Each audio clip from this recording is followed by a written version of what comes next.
We're live. Good afternoon. It is November the 9th, 2021, and this is the fourth meeting of the House Cannabis Legalization Workgroup. I am Luke Clippinger, a member of the House Delegates and the chair of the House Judiciary Committee. I apologize for the slight delay in getting started today, but I'll use this opportunity to encourage anyone who has not gotten vaccinated to go and get their shot. I just got my booster shot, and I'd encourage you to get information and go out and get vaccinated. With that public service announcement out of the way, this is a virtual work group meeting, so be patient if we run into any technological or streaming issues. This briefing is being live streamed on the Maryland General Assembly's YouTube channel. Work group members are going to be muted during the briefing. If you have a question during the presentations, I'll ask you to use the raise your hand function within your Zoom window. After I recognize you to ask a question, please wait a minute and Dylan will unmute your screen. Today, we're going to receive a series of briefings related to the implementation and impacts of business regulations that are associated with the medical and recreational cannabis industries. As discussed in our first meeting, this work group is tasked with determining the regulatory licensing and oversight structures of the production, sale, and possession of legalized cannabis, including the licensing application process, overall number of licenses, and equity and ownership of cannabis facilities. To provide an understanding on the impacts of existing practices here at home and beyond our state, we'll hear from three of the following panelists. First, we'll receive a briefing from regulations that are in place for Maryland's medical cannabis industry. We'll hear from Matt Swinburne, the Associate Director of the National Public Health Law Network, who will share a presentation on social equity and business regulations in the cannabis industry across the country. On the same topic, we'll hear from Will Tilburg, the Executive Director of the Maryland Medical Cannabis Commission, who will focus on Maryland-specific regulations. Lastly, we'll hear a briefing from Jeffrey Kelly, the Executive Director of the Maryland Alcohol and Tobacco Commission, who will discuss the regulations of the Maryland's alcohol and tobacco industries. After the three presentations, I'll open the floor to a question and answer between our workgroup members and the panelists. As always, I ask everybody to be patient and keep notes of the questions you'd like to ask as you listen to the presentation. And so to begin, we will begin with Mr. Swinburne. If you'd like to go, we'll go right ahead. There we go. Great. Thank you, Chairman, Vice Chair, and delegates. Thank you for having me here today. I am the Associate Director at the Network for Public Health Law's Eastern Region Office in Baltimore. We're located in the University of Maryland Carey School of Law, and we're part of a national legal nonprofit that provides technical legal assistance on a broad spectrum of public health issues. And today I'm going to be talking about legal policies focused on diversity, equity, and inclusion in the cannabis industry. Next slide, please. So my presentation is going to focus on two major parts. First, we're going to lay some groundwork by talking briefly about the economic opportunities in the cannabis industry and the state of diversity or representation within the industry. And then the second part of this presentation is going to focus on state policies that are focused on increasing diversity, equity, and inclusion in the cannabis industry.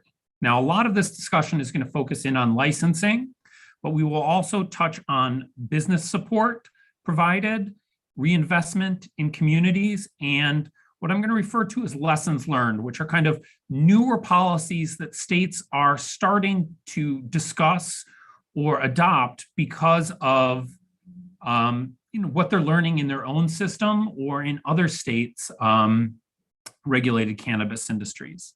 Next slide, please. So as you can see from this chart, the cannabis industry is an incredibly lucrative industry. And here we're kind of just mapping some of the projected growth. In 2019, the legal cannabis industry had over $13 billion in sales.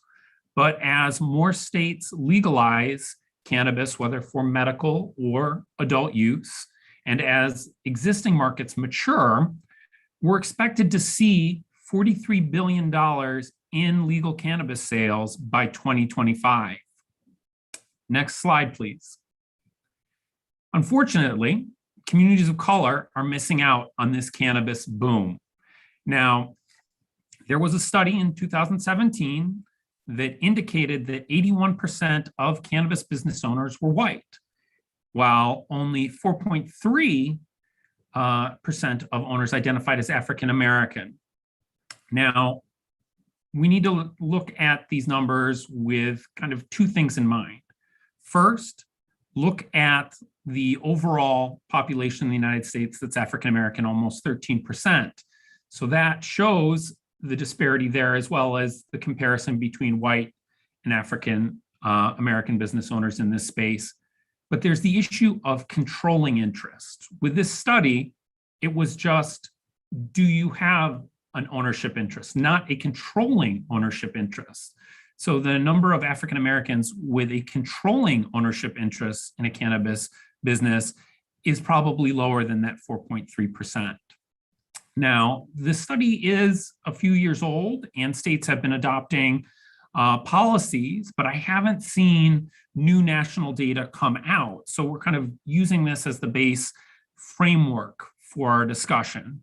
But it's important to note that, this disparity has to be looked at through a social justice lens. It is communities of color that were disproportionately harmed by America's war on drugs and the inequitable enforcement of the law. And they're not enjoying equitably in the new economy that's developed.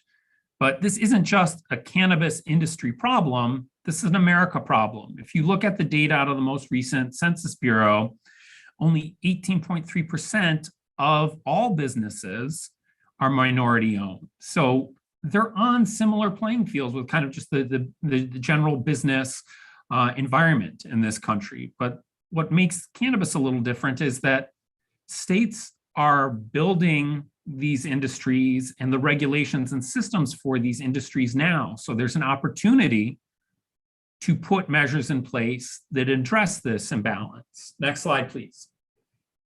So why is there so much focus on minority ownership? It's a great metric in evaluating diversity, equity, inclusion in this space, but it also impacts who has access to the cascade of economic opportunities within this industry. So in 2020, the cannabis industry supported over 320,000 jobs.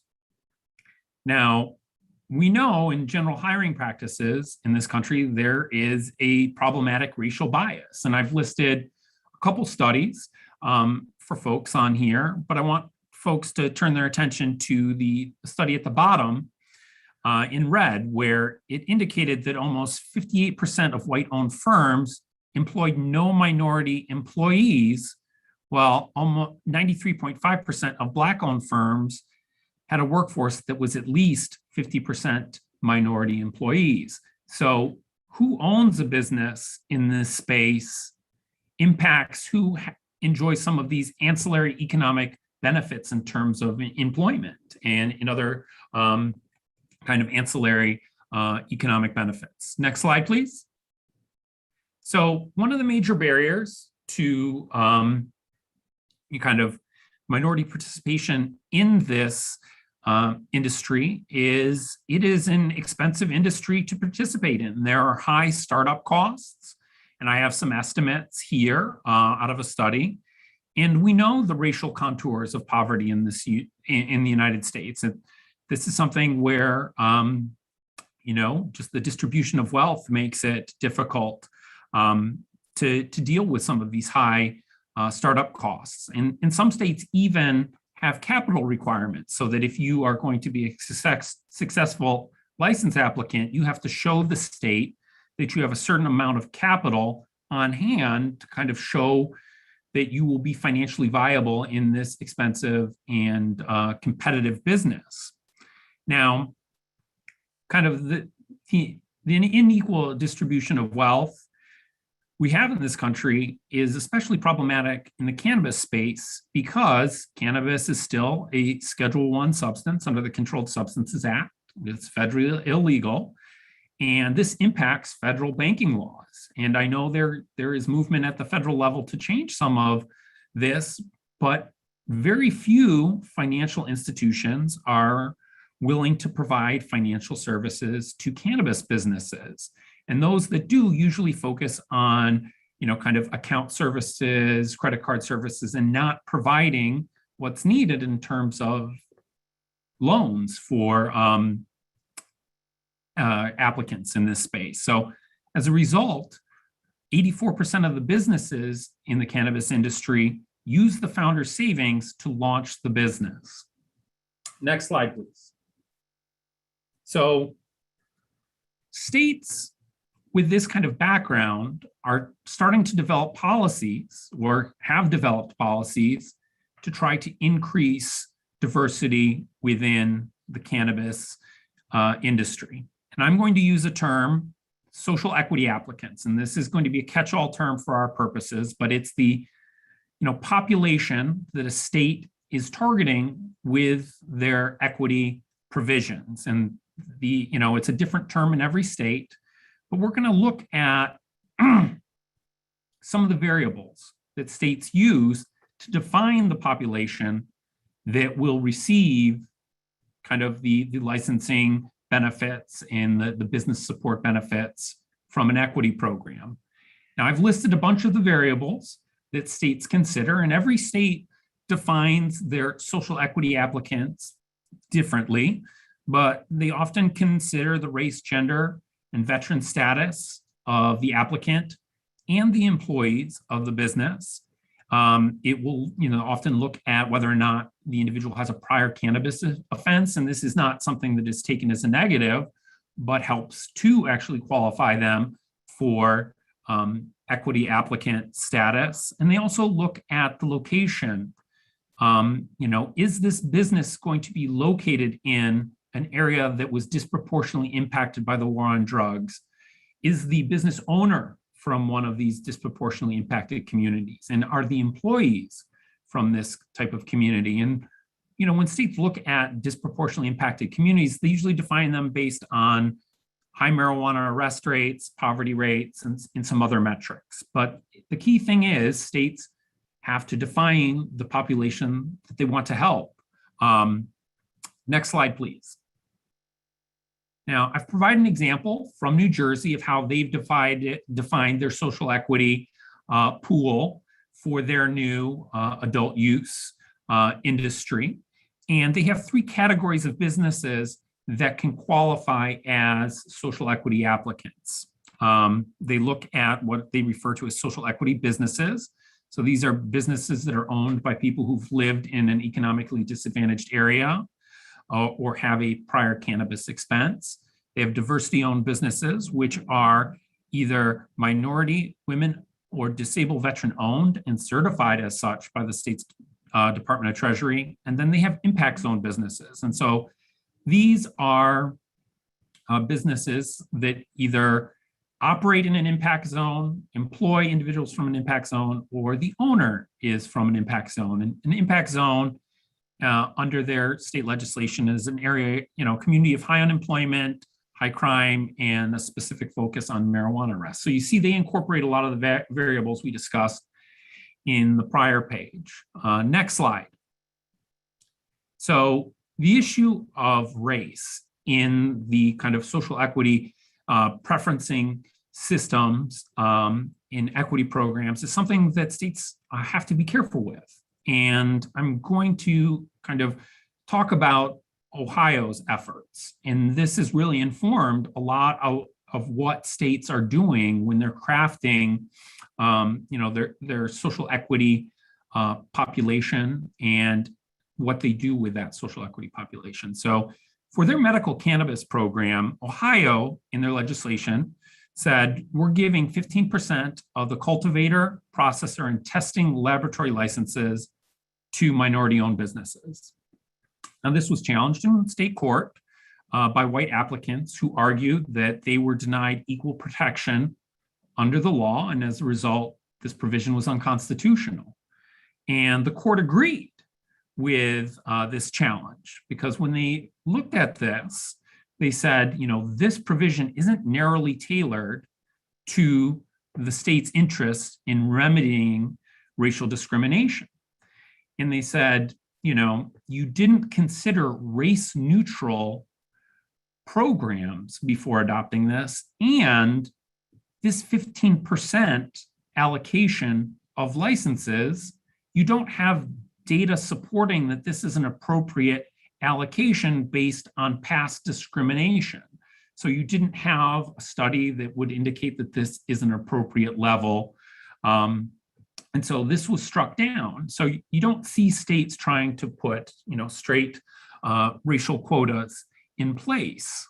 But what are we seeing in terms of preferencing, if you qualify as a social equity applicant? Next slide, please. One of the most basic things. I'm sorry, Mr. Swinburne, very, very quickly, going back to that case, just which court struck it down?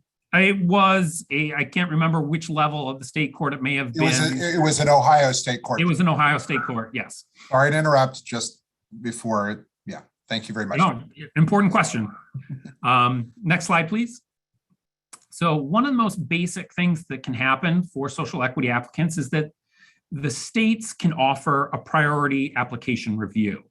And what this means is whenever a social equity applicant submits their application, it's automatically bumped to the front of the line and gets reviewed. And what this does is it gives a competitive market advantage because they're getting earlier access to the market by being reviewed first. And this is a policy that's been adopted by several states. And I've given a couple examples here: Connecticut, Massachusetts, New Jersey. And this is especially important in uncapped markets. Next slide, please. So another type of preferencing that social equity applicants receive is that, in the scoring system, when applications are reviewed in terms of suitability for, receiving a license, states will have a series of factors that they evaluate these applications on. And in some states, you receive points just for qualifying as a social equity applicant. So this helps improve the score of these applications. And I give an example of Illinois, which awards 50 points in their 250-point scoring system to social equity applicants. Now, this is critical, especially in capped systems where there is competition for licenses. And I've provided the kind of Illinois' definition of a social equity applicant below. Next slide, please. So states also develop special licensing categories that either directly target or capture a lot of social equity applicants. And one of the techniques that states are adopting to kind of address some of the high costs of entry is creating a special category of micro business licenses. So smaller businesses, if they meet the state's definition of a micro business, will have a reduced application fee, reduced licensing fees to make it easier for them to enter the market. And so I've provided the definition of micro business license from New Jersey.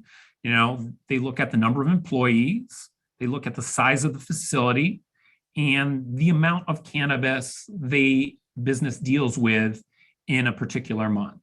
So this is one way to make it easier for small businesses to participate, and often social equity applicants can be some of these smaller businesses. Now, another example I want to go over is the marijuana courier license in Massachusetts. And this is an example of a license that had an exclusivity period for social equity applicants, meaning only social equity applicants could receive this license for the first 3 years that it was available. So you have this exclusivity period that gives social equity applicants an opportunity to enter the industry with a license that is going to have lower startup costs than, let's say, a grower or a processor. Next slide, please.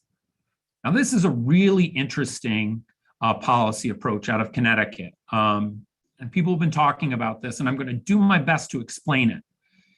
And Connecticut has developed special equity joint ventures and equity partnerships. And the goal of these programs is to get existing cannabis businesses to support social equity applicants with technical and experience and knowledge, as well as financial support. And to get these existing businesses to support social equity applicants, we've got to look at some of the fee structure, because this is all about economic incentive for existing licensees. So in Connecticut, they recently legalized, they're going to have dual licensing, meaning the licensees in the medical cannabis system can expand their license so that they can participate in the adult use market. They're not going to have to go through the lottery system, but what they're going to have to do is pay some large fees to the state. So there's a conversion fee. So for producers, there's a $3 million conversion fee to become a hybrid entity. Dispensaries, it's $1 million. Now, on top of the conversion fee, producers or growers have to pay $500,000 into a fund managed by the Social Equity Council, which is the body that runs the social equity programs within the cannabis space. And this is something I think that's interesting, I'll talk about a little later. So there are these large fees. Now, if one of these existing licensees agrees to go into business with a social equity applicant in terms of having no more than a 50% interest in this joint venture for 7 years, they can have those conversion fees cut in half. So that's the economic benefit for them to partner, mentor, and provide economic support for this joint venture. And to receive this kind of reduced conversion fee, growers or producers have to commit to 2 joint ventures, and dispensaries have to commit to 1, and they can get this financial benefit. Now, the equity partnership is only available to growers. And what this does, it says you don't have to pay that $500,000 fee to the Social Equity Council if you provide a social equity applicant with 5% of your grow space, you mentor them, you cover their overhead costs, you help ensure that they are in regulatory compliance, and they get, the social equity applicant gets the profits from that 5% grow space. And if you do that for 5 years, that $500,000 fee is waived. So these, I think, is an interesting way to partner existing licensees with new social equity applicants. Next slide, please. So business support. Outside of licensing, states are doing things to try to help social equity applicants enter the cannabis space and also be successful in this industry. So we've talked about the lack of banking services.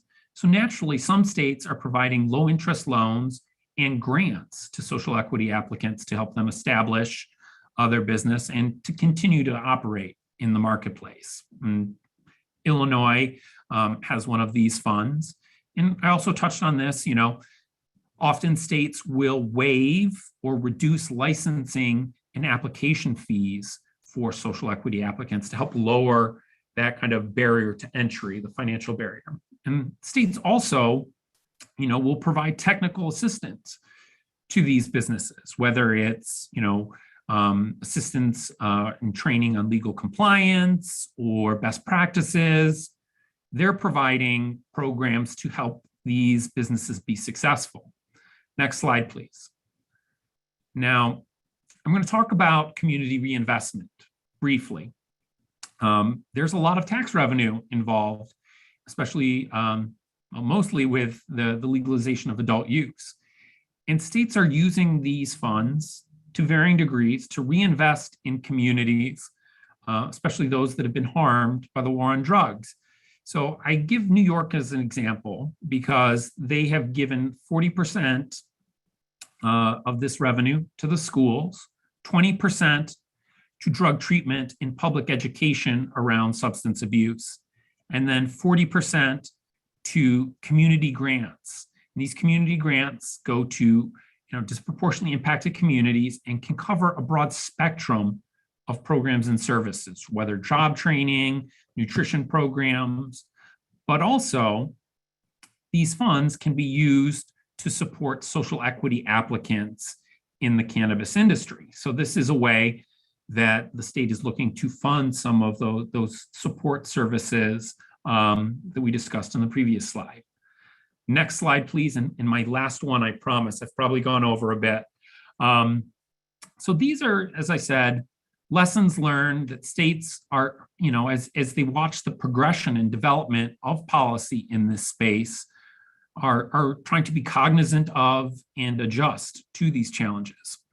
So the first one is kind of a lesson learned from Illinois. Illinois got a lot of attention for having, a strong social equity component to their law, but there was a problem.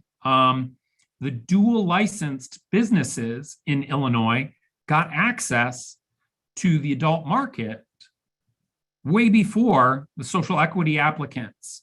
So there was problems with COVID, the lottery for social equity applicants. And so a competitive advantage, a huge competitive advantage has been given to established businesses, and social equity applicants miss out. So it's be cognizant of the timing of when you grant access to your market so that social equity applicants aren't disadvantaged. There's a lot of chatter now about the application process itself. I hear from folks that, the application process can be incredibly complex and technical, and that it requires the hiring of consultants to comply with some of the requirements. And so the more complex you make your licensing process, the more it favors multi-state operators who have the resources to deal with this. So streamlining that so that it gets the information you need without being cumbersome is a way to support social equity applicants. And third, having clear goals. This is something that states are starting to do, is that we have a social equity program, but what do we want to achieve with it? And New York and Connecticut are two great examples. These states legalized this year have both said they want to award 50% of the new licenses to social equity applicants. And finally, administering and running a social equity program in the cannabis space is a lot of work.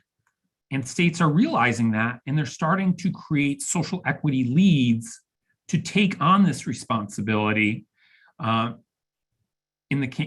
their cannabis industry. So in Connecticut, they created the Social Equity Council, which is a council of 15 appointed individuals who deal with the social equity programs and regulations within their state. And New York, with their new system, created a chief equity officer within their administrative agency, who with their team is going to be responsible for those type of programs in their industry. So that's my last slide. I'm sorry if I went a bit over, and I'm happy to answer questions whenever.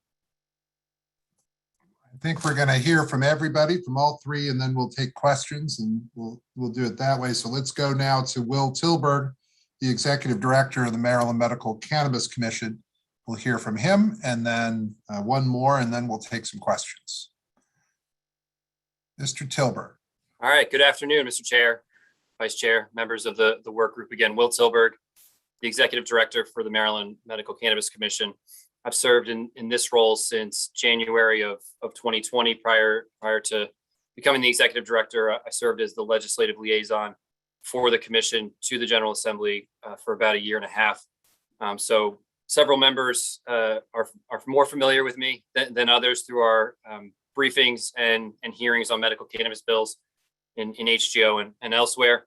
Today, I've been asked to provide first a broad overview of the commission and its responsibilities. Second, I'll look at a snapshot of the medical cannabis program and market as it exists today.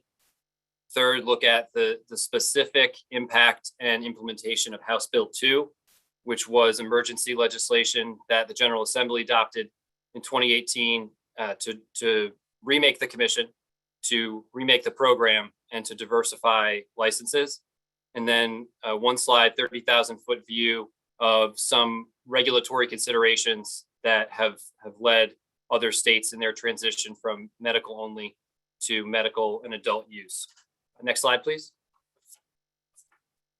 So first, the background on the MMCC. We are an independent commission that functions within the State Department of Health. Our mission and statute is to provide a safe, effective, and consumer-friendly medical cannabis program for qualifying patients. So that mission guides everything that the commission does, steering this program. There are, at the top, 13 volunteer commission members who serve 4-year terms. This is one of the things that changed as a result of House Bill 2 in 2018, that emergency legislation. Overall, the number of commission members was reduced from 16 to 13. All of the commission members were removed, and three of the 10 spaces were reserved for individuals selected or presented on a list by the Senate President and the Speaker of the House. So as a result, we now have 13 members. 9 out of those 13 members are minorities and/or women, including 4 African-American members. Again, this is with the remaking of the commission that took place as a result of House Bill 2. Below the 13 volunteer commission members is a full-time staff of, as of this week, 56 individuals. And 42 out of those 56, including 8 out of 10 of the senior staff, are also minorities and/or women. So the commission, the body itself, has placed a significant priority on continuing to diversify the workforce. We believe that is one of the best ways we can continue to diversify the program and benefit all Marylanders. The medical cannabis program is specially funded, so no general funds are used to operate the program. Everything comes from fees assessed to licensees.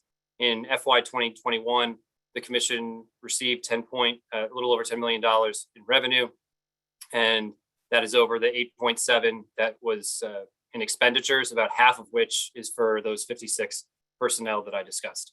Next slide, please. So then what does the commission do? There are 5 major functions that are listed here on this slide. First, licensing the medical cannabis growers, processors, dispensaries, and registering ancillary businesses, that is secure transport, security guard agencies, waste disposal, et cetera, as well as the patients, caregivers, and certifying providers. Past licensing and registration, we inspect these businesses and labs for compliance with the regulatory requirements. We hold administrative hearings, I should say, and levy penalties on businesses that fail to comply with the regulations. Troubleshoot any issues that patients or providers may have with the registration process or accessing cannabis, and then promulgate and implement all regulations related to the program, including health and safety standards for all the businesses. Within statute, the number of growers is limited at 22. For processors, it is 28. The number of dispensaries is shown here as 101. That is not restricted in statute. The commission, within its original regulations in 2015, established 2 dispensaries per legislative district. That would give us 94. In addition, there is a separate statutory definition for a grower dispensary.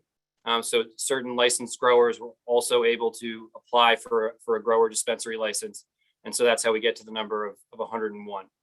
Beyond those licensees, there are no caps on the number of ancillary businesses, the security guard, secure transport, et cetera. And we've registered to date more than 50 of those. Finally, we also registered lab testing, independent testing labs, I should say, that can not have any financial relationship with the businesses. This is a really important area, and one of the critical components that separates the illicit and legal markets is the laboratory testing. So one of our most critical functions is establishing those health and safety standards for what can be applied to these products and what can be present, ensuring that there's no pesticides or heavy metals or pathogens. And then the independent testing labs perform that testing to ensure that. We're very proud here in Maryland of the comprehensive standards that we've established.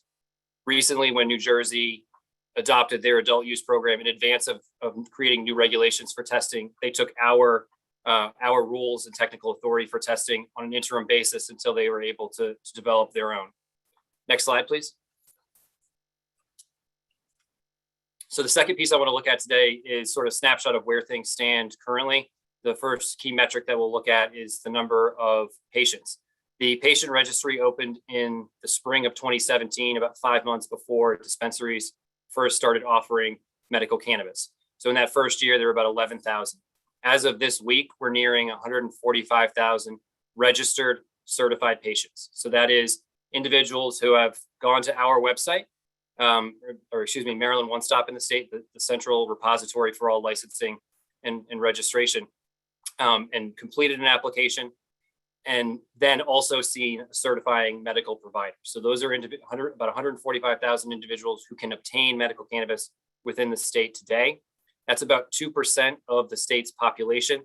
And when we look at medical cannabis programs nationwide, typically program participation falls between 1% and 3% of the state's population. So as we get towards that 3%, we are beginning to see a slowing in the number of total patients that are participating in the program.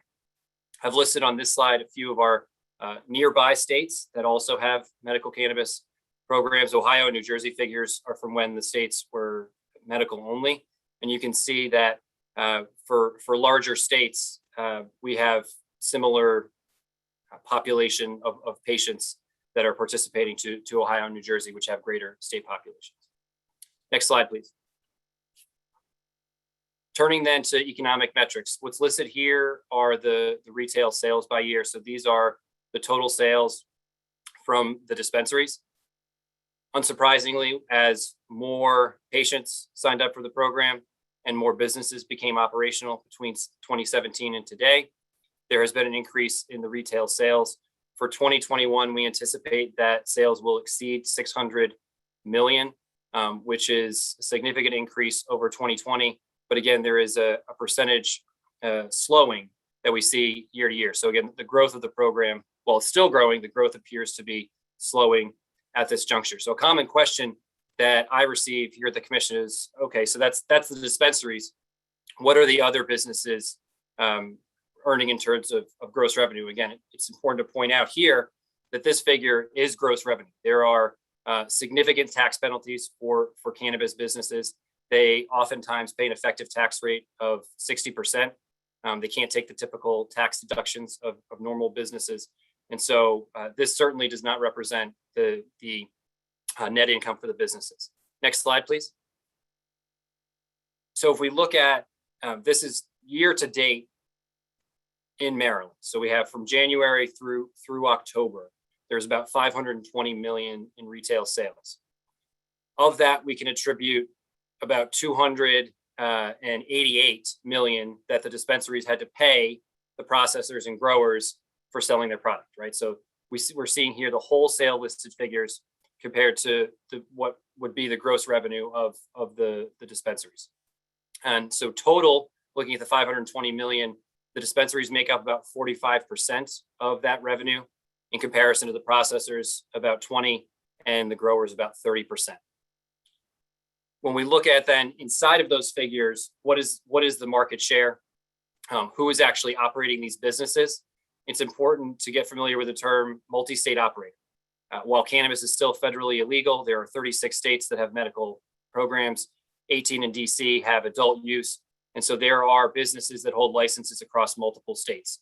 We call those multi-state operators. Within Maryland, they make up a significant share of several of the license categories. For growers, 10 out of 21 are MSOs, and 8 out of 21 are actually publicly traded companies on Canadian stock exchanges. For growers, 11 out of 26 of these of the licensed or pre-approved businesses are multi-state operators, and 9 out of 26 are publicly traded. Those businesses, those multi-state operators, own or control 39 out of the 101 dispensaries within the state, so a little more of a third. So they have a significant market share. Well, then how do things shake out? Compared to independent dispensaries, those not associated with growers and processors or multi-state operators, how are they earning in comparison? You can see listed here that 9 out of the top 10 grossing dispensaries in the state and 20 out of the top 25 are actually independent. They have significant monthly revenue on an average of 1.2 million. In comparison, 18 out of the bottom 25 dispensaries are MSOs, and their average monthly gross revenue is significantly less, 182,000. When we talk about MSOs, with the number of states that have legalized and federal legalization somewhere on the horizon, there continues to be a consolidation of these businesses across the country, and also including Canada internationally. So Maryland has not been immune from this consolidation, these mergers and acquisitions. More than 3/4 of Maryland's licensed growers operate at least one dispensary. Looking at the flip side, about a half of the licensed dispensaries are what we would term independent. They're not associated with a grower or a processor. Next slide, please. Minority and women ownership. So turning to looking at ownership. This figure is from 2018, before House Bill 2. So at this time, for growers and processors, there were a total of 30 licenses awarded. Of those 30, 7 were majority owned by minority or women-owned firms. Only one of those 30 was a majority African-American owned firm, and only 3 of the 30 were minority owned firms. So this was the impetus largely for House Bill 2 for seeking changes to the program. House Bill 2 was specific to growers and processors. You can see part of the reason there on the right-hand side of this slide, where majority, minority, and women ownership was significantly higher among the initial dispensary awardees. Next slide, please. So I've talked a bit about House Bill 2. What actually was it? What did it do? Again, it was emergency legislation adopted in 2018 that was seeking to address the needs of minority and women applicants and minority and women-owned businesses seeking to participate in the medical cannabis industry. It did this by, 1, requiring the commission to evaluate a disparity study to see if there was a compelling interest to implement remedial measures, meaning race-based measures, in the application process.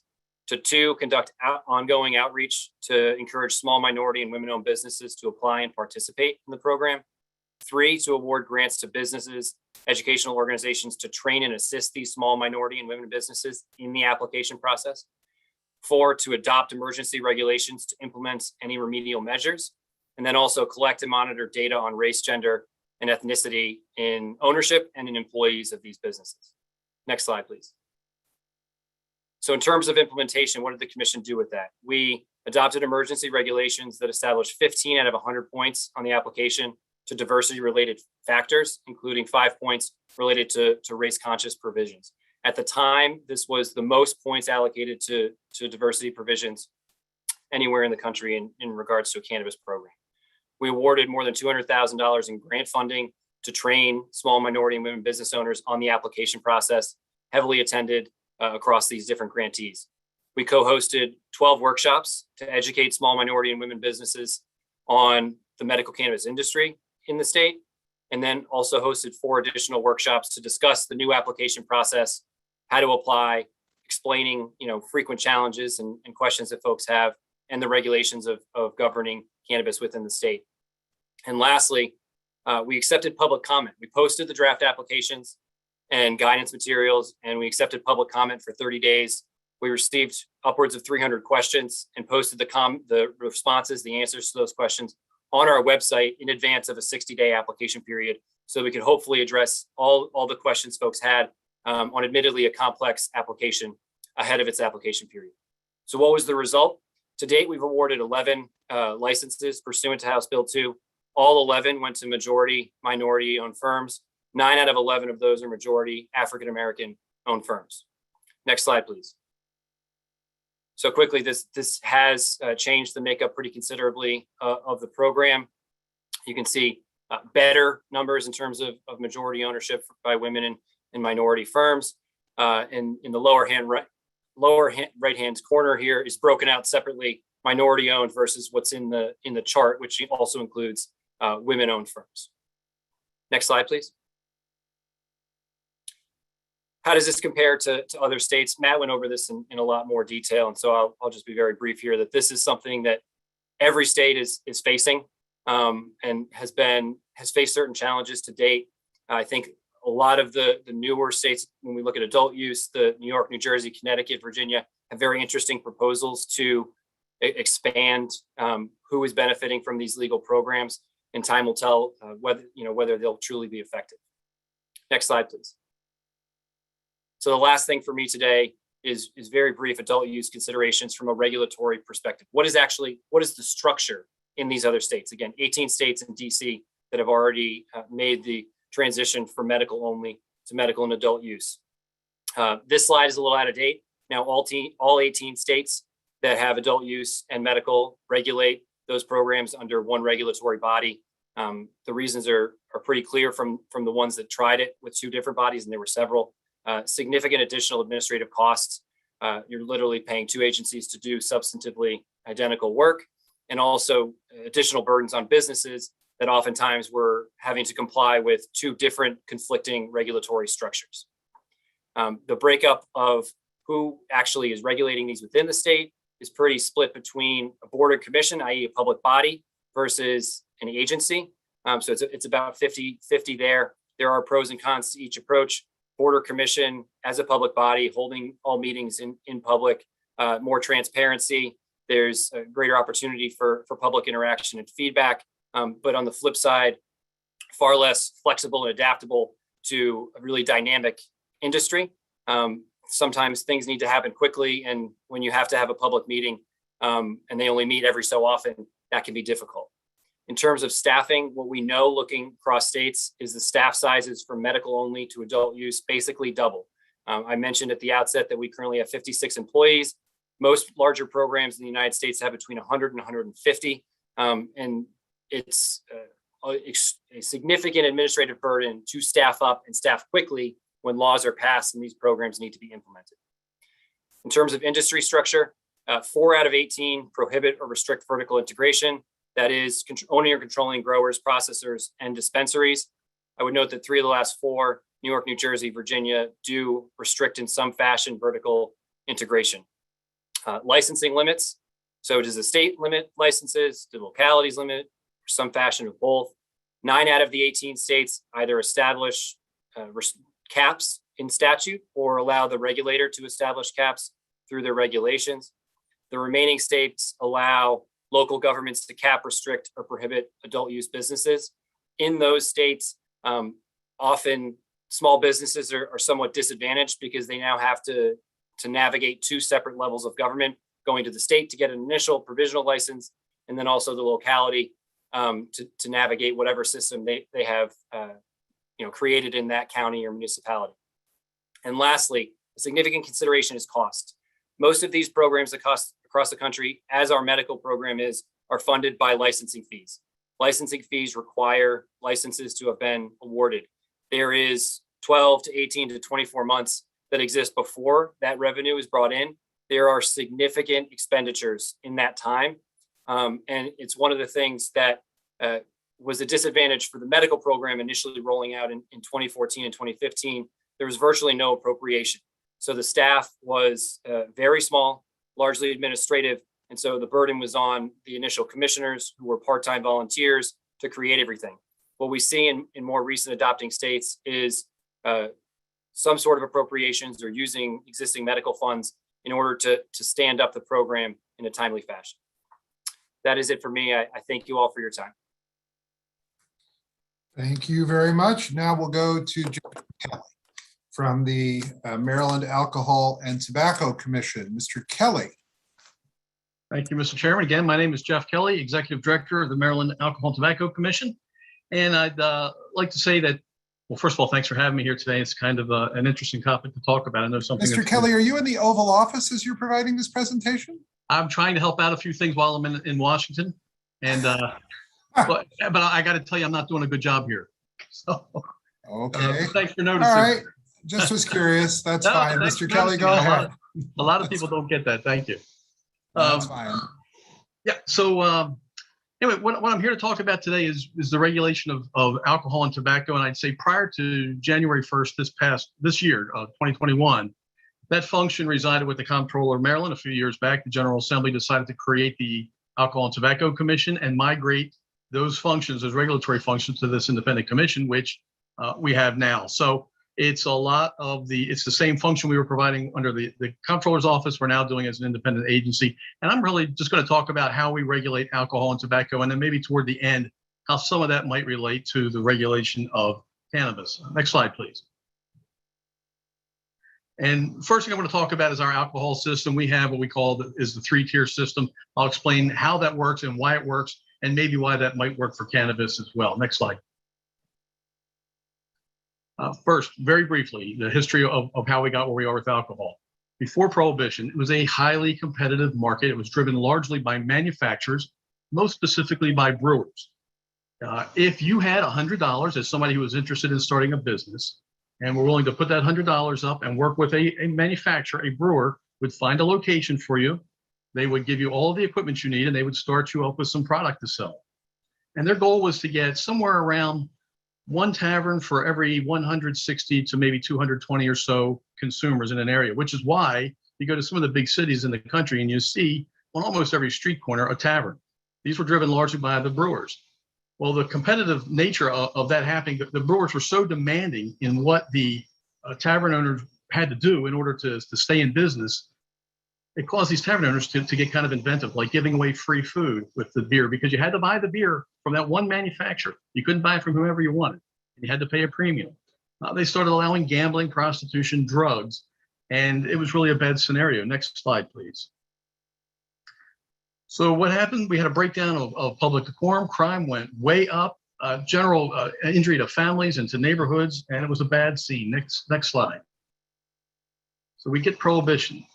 The federal government, in the passing of the 18th Amendment, the federal government passed the Volstead Act, which essentially said it laid out ground rules for alcohol was to be banned, and it allowed the individual states to create complementary legislation in support of the Volstead Act. And every state in the nation at the time did provide some complementary legislation, except for one. Next slide, please. Maryland.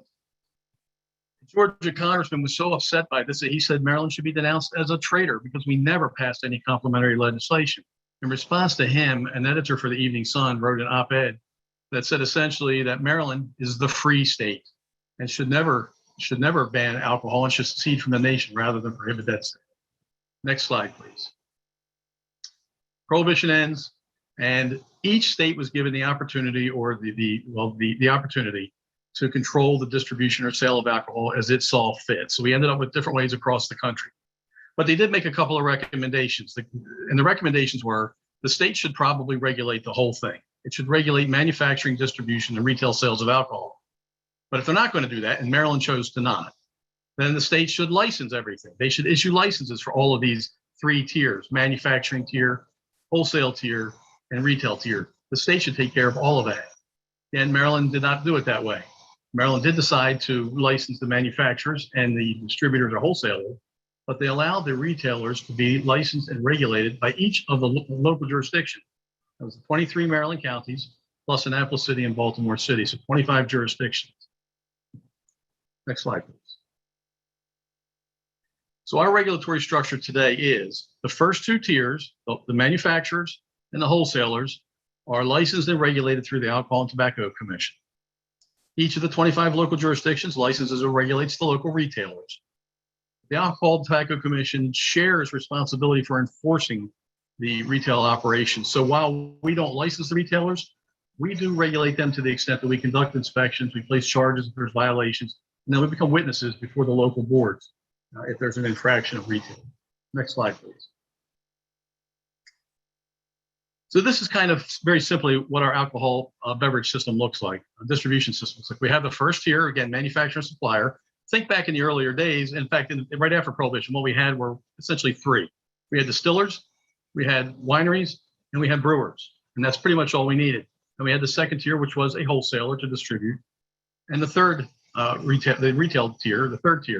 And there was a very bright line between each of these tiers because the fear was that anyone could exert a lot of control and strength over any of the others. So very bright lines separating these.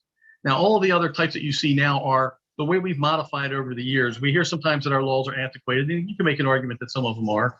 But when you see all of these different types of manufacturers and wholesalers that we have now, and quite frankly, even retailers, that's really Maryland, and more so the Maryland General Assembly's way of being able to morph into modern times. Next slide, please.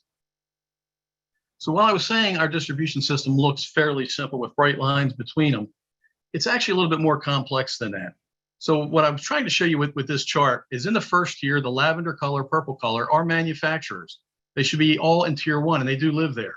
But you can see in some instances, they're also tier 2 wholesalers or distributors. And still in some instances, they're retailers. And as they move from one tier to another, they don't have the same wide freedoms of distribution as traditional distributors have, but they are allowed to do some distribution. And then the same thing with the retail sales. They're very restricted in most senses, but again, they're allowed to do it.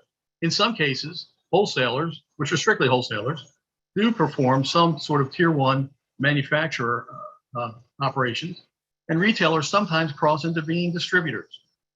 So it's a very simple system in concept, but because we've decided to morph into what the system probably needs us to be, it's become quite complex, and it looks a little different than its very simple structure.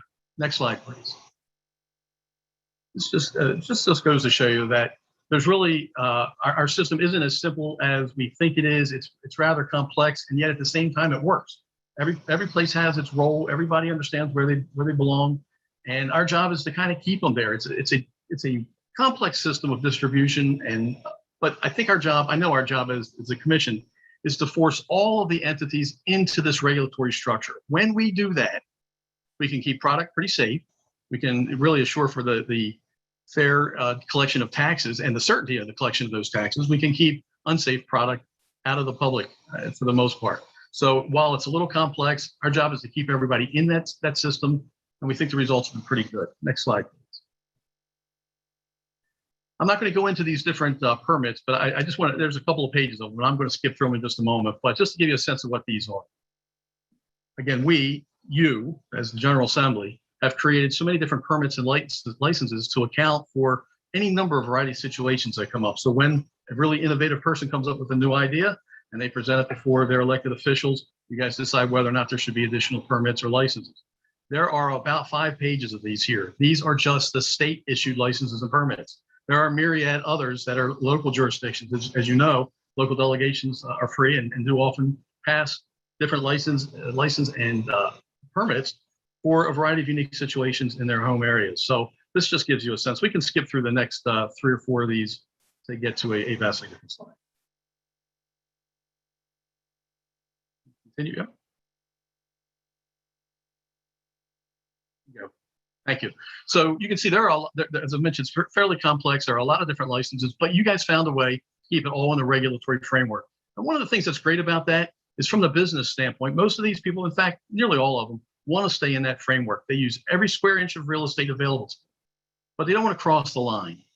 And you guys have figured out ways to help them stay in business and be innovative and keep up with times without really risking their businesses. And if they live within the framework that we've got created for them, they tend to succeed. Our tobacco laws, I want to go through these as well briefly. They're in some ways similar to the alcohol, but in some ways a little bit different as well. Next slide, please. So first of all, where the alcoholic beverages article is in multiple volumes, it's one of the largest, probably the largest set of laws that we have in all of our laws. The cigarette law or the tobacco laws find themselves in the business regulations. So cigarette, first of all, is very narrowly defined as a tobacco product rolled in something other than tobacco and meant to be consumed or smoked. So it can't be a cigar because that would be rolled in more tobacco. It's something rolled in a product that is not tobacco. That's a cigarette, very narrowly defined. Until recently, anything that was not a cigarette was another tobacco product. A couple of years ago, you guys gave us a tool that we were sorely lacking, and that is to say that cigarettes have to be sold in packs. It still happens rampantly across the state, but you find loose cigarettes being sold out of businesses. The businesses, the retailers make a lot of money selling loose cigarettes. They don't care who they're selling them to. And there's a lot of lack of accountability for that. It gave us a law last year that we use quite often to try and hone in on that. Next slide, please. So our distribution system is very similar, as I mentioned, to alcohol. We have manufacturers who make cigarettes. They sell them to wholesalers. The wholesalers buy stamps from the comptroller and apply the stamps before they're sold to retailers. Once the stamps are applied, the wholesalers can sell them to sub-wholesalers or retailers. And then sub-wholesalers can sell them to other sub-wholesalers and retailers. And then, of course, retailers to the consumers. And one of the things that's interesting is consumers don't like buying a pack of cigarettes and paying the tax on it and not seeing a Maryland stamp on there. So they're pretty good at letting us know when there's that problem. But just to remind you of what the taxes are. Recently, it was $2 for each stamp. The wholesalers buy stamps in rolls of 60,000. So it was $120,000 that they had to put up, minus a very small collection fee in order to buy one roll. Well, now they have to pay $225,000 for each roll of 60,000 stamps. Next slide, please. And just a visual idea of how we work as manufacturer to a wholesaler, wholesaler to a sub-wholesaler or retailer, sub-wholesalers to retailers, and ultimately to consumers. Next slide. We spend a lot of time, before I get into this, we spend a lot of time, again, if you will, forcing illegal product or trying to eliminate illegal operations and forcing legitimate operations through our regulatory structure. I mentioned that what a cigarette is very narrowly defined as, and up until recently, everything that was tobacco related but was not a cigarette was what we call other tobacco products, or OTP. OTP is also in the business regulation section.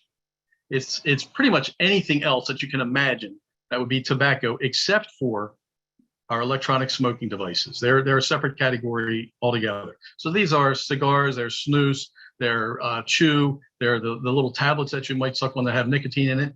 The idea that they have nicotine, or where the nicotine is derived from is irrelevant. We do pull out pipe tobacco and premium cigars from a taxing standpoint and a purchasing standpoint a little bit differently.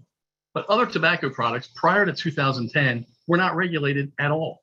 There was very loosely a 15% excise tax placed on them, but there was no indication of where that tax was to be collected, who was responsible for regulating it. There was virtually nothing. In 2010, a very significant bill was passed that brought other tobacco products into the regulatory structure. Next slide, please. Okay, I'm going to just talk about the OTP for just a second. What that enabled us to do was to force OTP, other tobacco products, to go from a wholesaler, from a manufacturer to a wholesaler to a retailer, with few exceptions. That's the process they follow, much like the alcohol follows. It's a very good system for us for tax collection. For as much as you can say that it's a safe product, to the extent that you can, it at least keeps the product very safely distributed. Product that's quality product. That's not to say we don't have people who are bringing in product from all over, and they are. That's probably one of the biggest areas of contraband product we see right now, or OTP. But again, we're forcing as much as we can that product into our regulatory structure. Over the last couple of years, and again, I'd like to say I think we're in front of all this. Over the last couple of years, these electronic smoking devices came out, and nobody could really decide what they were. And I think we ended up behind the jackpot, behind the eight ball a little bit in this, and it's not Maryland's fault. The FDA was evaluating for years what to define these as. Were they smoking cessation devices? Were they tobacco products at all? Some of the liquid that's made has nicotine in it, but it came from vegetable matter, perhaps. So maybe it shouldn't be included as a smoking device or tobacco product. And it took years. Meanwhile, the industry's getting all over the place. They're all throughout the state. They're all throughout the country. And nobody knew what to do with them. At the state levels, they weren't being regulated. They weren't being taxed. The FDA took years to figure out how to handle it. Finally, and I should say the industry did not want to be a smoking cessation device, because they would have had to come off the street and be evaluated for years. They wanted to be a tobacco product, but the FDA took a long time to make that determination. When they finally did, that was great, but they didn't decide how these things had to be handled, what kind of regulatory structure they were going to be in. So Maryland was kind of left to fend for itself. So while these are tobacco products, we just recently encapsulated all of it as a product, whether it's the device itself or it's the liquid or any component of it. They're all electronic smoking devices. They are not subject to excise taxes, but rather enhanced sales tax. Next slide, please. And this just goes to show how they're distributed and how you can almost be in any of these tiers relative to electronic smoking devices and be involved anywhere. There's a lot of vertical integration. It's not an easy industry to regulate. But I think the problem with this is we got in it way too late. We didn't have the proper direction from the FDA. We got in this after the industry was already out there, and we couldn't wrangle it all back in and put them into a really structured system like we have. So I use this in a sense to show that pre-cannabis, adult use cannabis, it's worth doing what you're doing now. Put in the time to figure out how to do it right, because it's really hard to go back later and wrangle this in. Next slide, please. Just relative to the commission and what we do public health wise, when we were with the comptroller's office, we weren't just doing alcohol and tobacco, but we were doing motor fuel. We had the slot machine regulation on the Eastern Shore. We were doing tax fraud investigations, ID theft relative to tax cases, all sorts of tax investigations. Business licenses across the state, we were responsible for monitoring, administering, and regulating those. And now we just focus on alcohol and tobacco. So a couple of things we put a lot of effort into are doing, one, routine liquor dealer inspections, or RLDs, and I should have coupled with that are routine tobacco inspections. We do a lot of them. We get, now there are probably about, give or take 500, maybe 7,500 alcohol establishments, and maybe around 6,500 to 7,000 tobacco. So we don't get to that many, but we do as many as we can, and we try to be varied. And we're looking for compliance. And quite often we find compliance, sometimes we don't. When we don't, we make seizures of the product and we charge the people responsible. We go through, or we conduct covert and overt investigations. One of the unique things that came about this commission, I think, is that we've always worked very well, very closely with our local liquor board. Now we're getting to work with the health department also. We knew them from a distance. We'd meet with them every now and again, but now we meet with our health departments quite frequently. And now that the tobacco, we have a lot of focus on just tobacco and alcohol. We're able to spend a lot of time working with the health department to develop plans for trying to enhance public safety where we can. We routinely participate in task forces. Just to mention one in particular that was within the past few years, was Prince George's County was having just a deluge of after-hour club issues, and we were able to provide a lot of expertise in helping to combat those. And the cooperative relationship with the industry, which we've always had. One example of that, and this is an old example, but it really strikes to the heart of this. You may recall several years back, Four Loko was an alcohol beverage, which was also an energy drink. And there were horrific accidents and incidents in which that product was at least consumed or in the area and believed to be a contributing factor in many of these tragedies. We simply met with the industry. We met with the retailers and said, please don't sell this. They said, okay. We met with the wholesalers and said, please take this back from those retailers so they're not hurt financially. The wholesalers said, okay. We met with the manufacturers and look, we imagine you're going to reformulate and want to sell this product again in the state. Please take back this stuff that we don't want here. And they said, okay. That just goes to show what the relation that one, the industry wants to have that cooperative relationship, and two, being cooperative, being predictable, being reasonable with them, believe in our end as well. Next slide, please. I do a lot of forums across the state, meeting with retailers, especially just about alcohol laws, questions they have, what we can do better. And one question that I get routinely, which kind of surprises me, is from retailers. Why do I have to buy product from only a certain manufacturer or from only a certain wholesaler? Why can't I buy it from anybody? Why is there no competition? In Maryland, and you may be aware of this or maybe you're not, but in Maryland, wine and spirits are treated differently than beer. Wine and spirits are distributed essentially by only one distributor statewide. Beer is distributed by one distributor within a region. So if you're buying a particular beer product and you're in a region, there's only one supplier for you. If you're buying a particular wine or spirit product, there's only one supplier for you. And a big part of that is really to be able to control counterfeit or tainted product. That's a huge part of it. And they always say to me, well, I never hear of any counterfeit or tainted product. And my response is, in fact, it's because we have such a tight system and we keep everybody in that system. But is there really an issue? Next slide. A couple of times a month, I get articles from around the world talking about dangerous alcohol products, either counterfeited, and these are not necessarily all third world countries. They're counterfeit product, they are tainted product, and we just don't hear about that in the United States because we do have such a strong system of distribution, but also more so being able to track all. If a bad product, if a tainted product, if it's just a potentially harmful product other than simply being alcohol is somewhere introduced into our market, you can very quickly backtrack to where it came from. So it's really a great system for that. And it is a real issue and a real concern. And I just suggest that the reason we don't have a lot of issues of it currently is because we do hold so tightly to that. Next slide, please.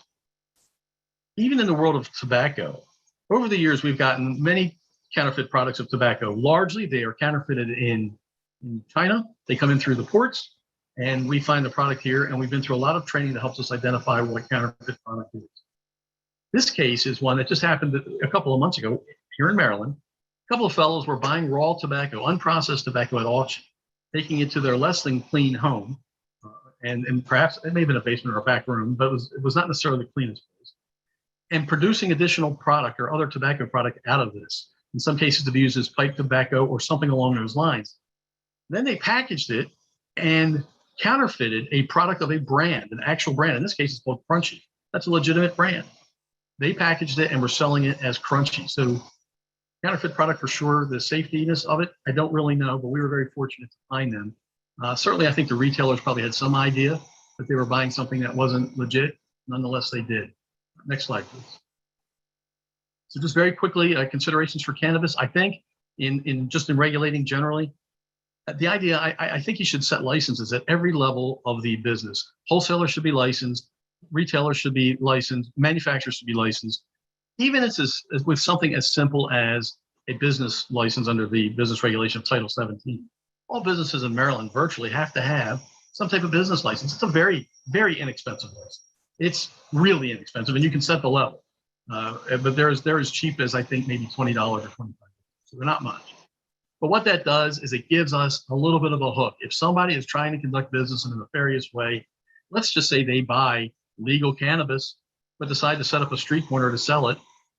Well, perhaps you don't want that, and you may want us to take some enforcement action. Just by simply them not having a license allows us to intercede. It allows us to take the product, and it allows us to charge them. It's on a citation. It's not an arrest. It's a citation. It's a very minor charge, which almost always gets worked out before court. But it gives us a chance. You need to consider tax collection. I recently came from the comptroller's office. I was there for about 19 years. Actually, yeah, almost 19 years. And I was in many conversations about tax collection relative to cannabis. The comptroller's office, as you may well be aware, is undergoing a massive installation of a new tax system and licensing system. So they've talked to this vendor to find out what it would take to set up cannabis. To do a licensing system and to do a tax collection system would take about a year if everything went really well. And it would be a cost of just under $3 million. And that's if everything went well. So the hope from the comptroller's office would be, if you decide to do this, they get that year to start working on the system of tax collection and licensing. And the additional funding so they can hire additional people to install the system rather than pull them off of all of the other tax types that they're working on and trying to install now. The distribution system, I know Will mentioned that there's many that do the vertical integration. I think you might want to consider not having that, because I don't know if you want a cannabis product that is a brand ultimately being able to have their own complete unrestricted business of distribution or retail rather, and kind of forcing their product and their product only. I think you have to just consider what happened prior to prohibition to see what dangers might happen there. Let your regulating authority promulgate regulations. You've given the alcohol and the tobacco side of our products, these commodities that we regulate, you've given us great authority in promulgating regulations. And we try to do that in a very measured way. But what that allows us to do is keep up with this industry that's constantly innovating. New ideas, new ways of selling, new products. This allows us to keep up with that in a more nimble fashion, quite honestly. You've also given us great inspection and enforcement authority. And I can say I've been with the comptroller's office and now with the ATC combined for over 19 years. I've been the director or executive director for nearly 14 of those years. I'd say we don't ever violate our authority that you've given us. We don't step over the line. We don't go too far. We're a very mature group of regulators. We understand how important it is to work with people and to be measured in our response. But you've given us the authority, which lets people know it's there. At least it's there, and we think that helps to advance really a culture of compliance with the industry.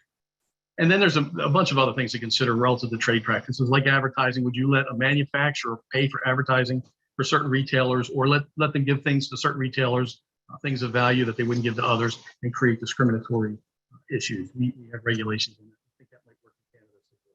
Next slide, please. I promise you. One other thing I think it is important to do is just to simply define contraband. In the area of tobacco and alcohol, it's very simple. If the excise taxes haven't been paid, it's contraband. So moonshine is contraband. Alcohol and tobacco that are brought in from another state in which the tax hasn't been paid is contraband. It's very readily identifiable to be seized, and we do that. With cannabis, because we still have the black market of cannabis, if adult usage is authorized in Maryland, there's going to be product that's going to come into the state that isn't taxed.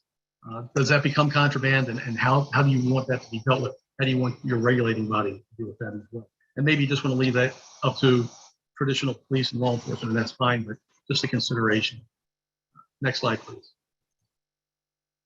And just to give you a sense of this, if you've never been to, and I don't know how many have, some have. If you've never been to our facility, which is in the Treasury building, I invite you to come up and just take a tour one day. If you can think of the footprint of the Treasury building, almost all of the front half are storage vaults for contraband product, and several of the rooms in the back are also, in the rear of that building, are storage for contraband products. And we don't hoard this stuff. We get a lot of it, and we hold on to it until the case is adjudicated. And then after, if convicted, after an appropriate period waiting for an appeal, once that all passes, we destroy the product. We get on to get rid of it. But it's a lot. And that's just another big consideration with cannabis. I don't know how much and how you're going to handle a contraband cannabis, but just consider the room you're going to need to do that. Next slide, please. You got my ear. Yep. Thank you very much. Appreciate the opportunity.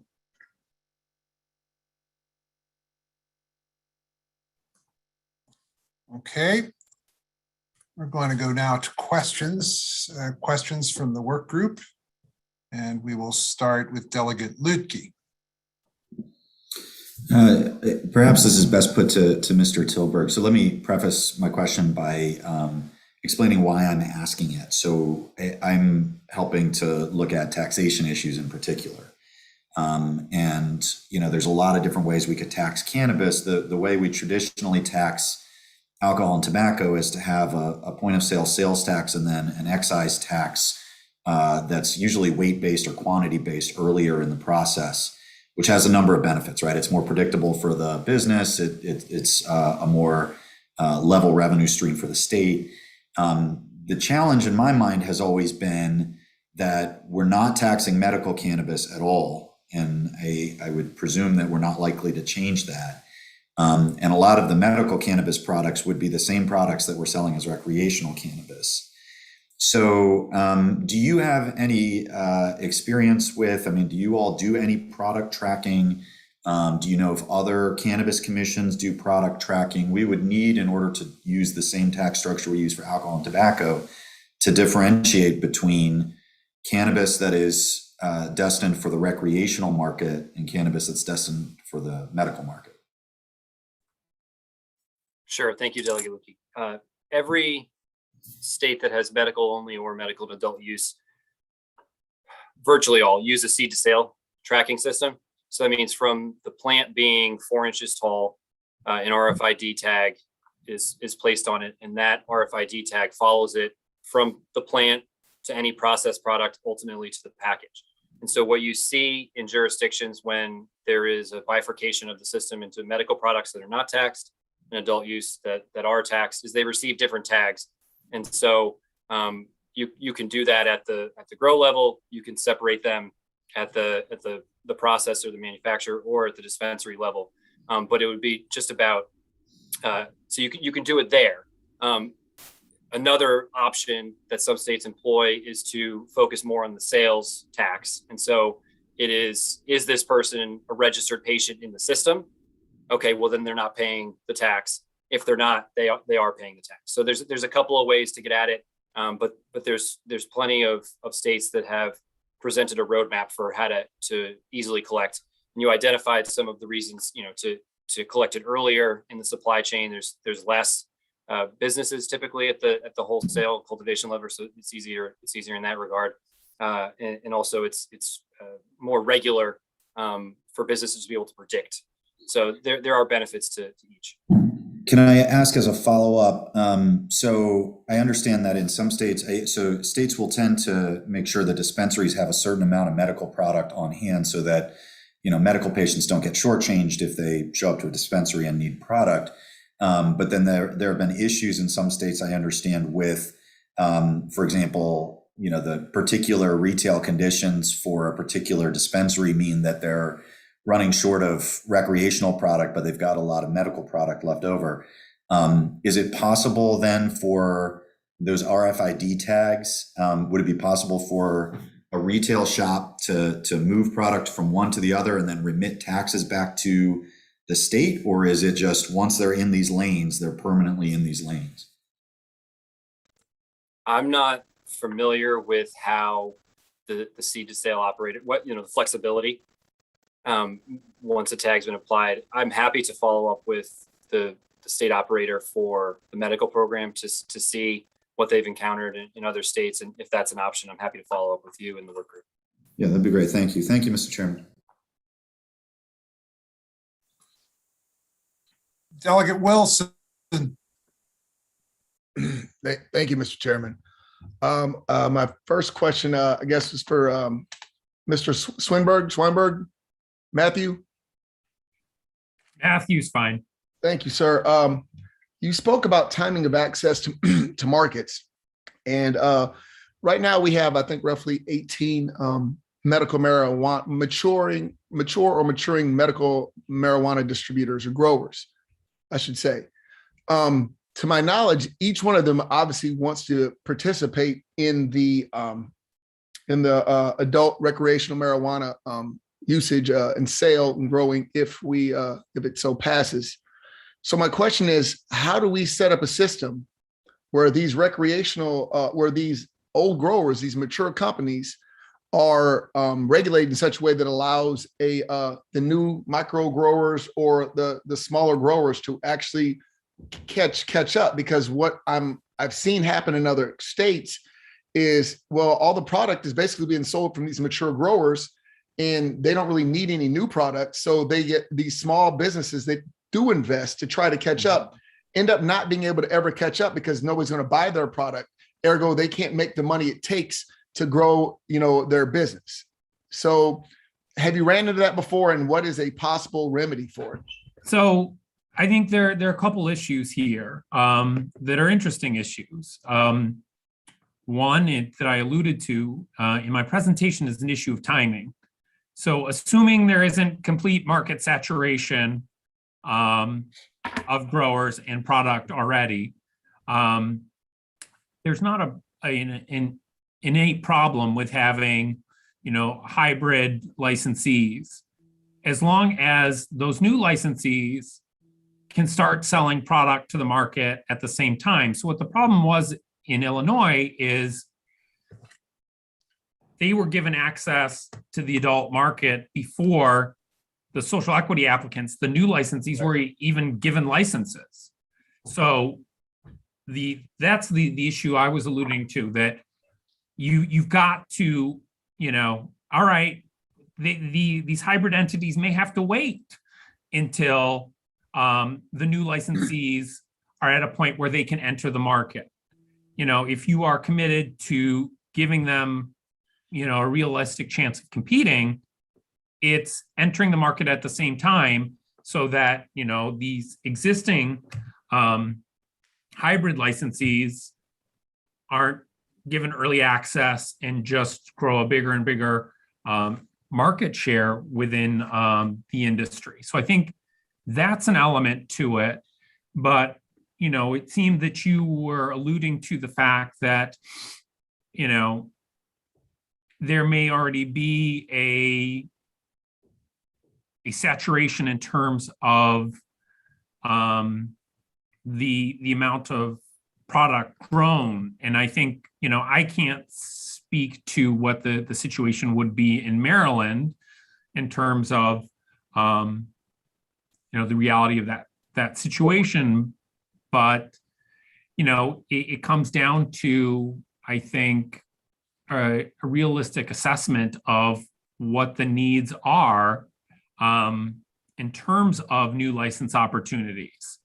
And that could be addressed, through a needs assessment, evaluating based on, the projected consumption of the product in the adult market and the current, grow capacity. What do we need so that we're not oversupplying the market and we are creating realistic opportunities for new licensees, where it may not be as many opportunities at the grower level based on the need for cannabis in this expanded market. There may be more of a need for processors and kind of the retail locations. So I think that's something that needs to be considered in the process, is just kind of a needs assessment to meet the projected demand. And we'll may be able to talk to that to a greater degree.